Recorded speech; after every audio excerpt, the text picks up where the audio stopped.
Kota Pekanbaru, ibu kota Provinsi Riau, memiliki 5 kawasan hutan kota dengan total luas sekitar 120 hektar.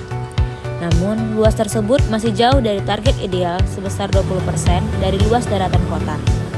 Selain itu, hutan kota di Pekanbaru seringkali menghadapi berbagai masalah seperti kerusakan fisik, kerusakan mekanik, dan kerusakan akibat hama penyakit.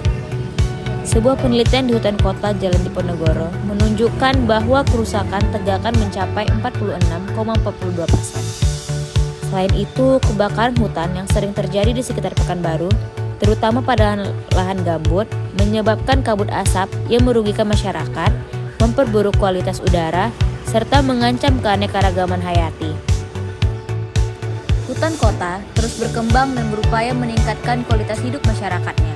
Salah satu upaya yang dapat dilakukan adalah dengan memanfaatkan ruang publik yang ada untuk kegiatan yang bermanfaat bagi masyarakat.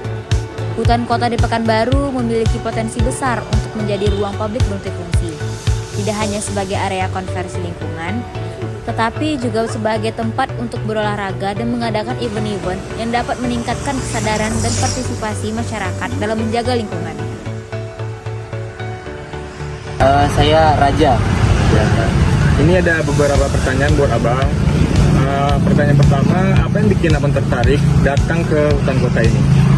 Karena cuaca lagi cakung ya, lagi agak dingin. Memang hutan kota ini ya tempat yang menyediakan oksigen di Pekanbaru sih. Oh ya. Kalau boleh tahu, seberapa sering abang main ke ruangan terbuka kayak di hutan kota ini? Kalau ruangan terbuka sering bang. Sering. Ya, tapi kalau di Pekanbaru nih hutan kota seringnya setahun sekali kami ada event di sini bang. Ada ya, nama eventnya nyanyian alam sama anak-anak kampus. Karena ya. Menurut abang, apakah hutan kota ini sangat penting untuk dilestarikan atau bagaimana? Penting sih bang, soalnya memang tempat yang banyak pohon, sumber oksigen di kota Pekanbaru juga, apalagi ini kota banget banyak polusi dan sebagainya. Menurut abang, tempat healing yang bagus di alam seperti hutan kota ini atau di kafe? Abang lebih prefer kemana? Ke hutan kota sih bang, karena low budget bang ya. Low budget, betul, iya ya. kan? Terus kalau kafe itu sumpuk juga nggak sih bang? Iya. Kalau hutan kota ini kan lebih kayak tenang. Tenang Ya, gitu banget. apalagi sore-sore. Cocok buat Gen Z itu bang. Kalau Gen Z nggak tahu sih saya Gen Z gimana bang ya? Iya. Saya sih Gen Z juga sih. Bang.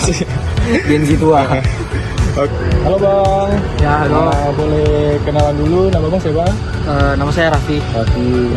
Oke bang Raffi, apa yang bikin abang tertarik datang ke hutan kota hari ini?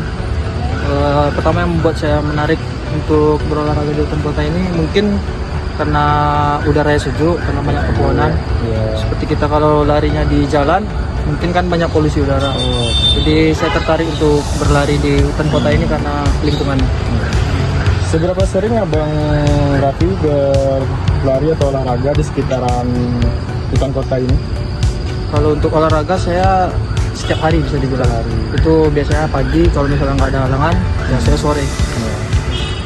Nah, seperti yang kita ketahui nih bang, hutan kota ini kan bisa dibilang kebersihannya kurang terawat. Jadi kenapa hutan kota ini sangat penting untuk kita lestarikan gitu bang? Menurut saya seberapa penting hutan kota itu untuk dilestarikan, yang pertama yaitu sebagai kita manusia wajib menjaga lingkungan, apalagi untuk tumbuhan-tumbuhan, pepohonan itu wajib kita jaga dan kita lestarikan.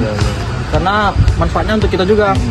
Kalau sekitar lingkungan hutan kota ini bersih, ya pasti kualitas udara dan segalanya pasti baik kan. Itu sih menurut saya. Ini seperti healing nih bang. Kebanyakan Gen Z lebih memilih di coffee shop. Dan menurut abang, apakah hutan kota ini cocok gitu untuk dijadikan tempat healing bagi generasi Gen Z gitu bang? Menurut saya ya, sebaiknya ya generasi Gen Z itu sebaiknya untuk melakukan aktivitas misalnya nongkrong dan segala macam itu lebih baiknya di lingkungan kayak di hutan kota ini. Karena menurut saya kalau kita di hutan kota ini kan sembari menikmati udara yang sejuk, udara yang lebih sehat, Kalau di coffee shop kan biasanya rentan dengan orang merokok. Ya. Jadi kan untuk kesehatan kita kan kurang baik lah menurut saya. Jadi lebih baiknya ya kalau misalnya bisa memilih, ya mendingan di hutan kota lah menurut saya, atau di lingkungan terbuka seperti hutan atau alam dan segala macam. Oke, terima kasih Bang Raffi karena udah menjawab pertanyaan dari kami. Terima kasih banyak Bang. Halo Bang, sebelumnya kita kenalan dulu. Nama Bang siapa? Nama saya Melki Satria. Oke Bang Melki, ini ada beberapa pertanyaan buat Abang. Apa yang buat Bang Melki tertarik datang ke hutan kota ini? Karena cuacanya asri bang, dan juga banyak pepohonan kan. Jangan juga. Dingin juga, sejuk.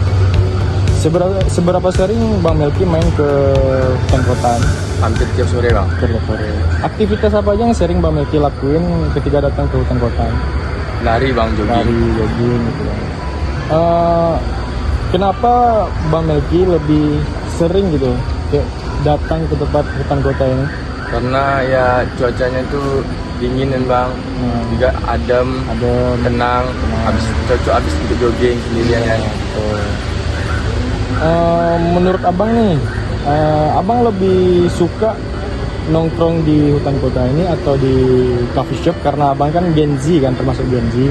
Abang lebih suka nongkrong di hutan kota atau di coffee shop? Lebih suka di coffee shop sih bang. Coffee shop. Karena habis istirahat kan. Habis istirahat. Oh, gitu.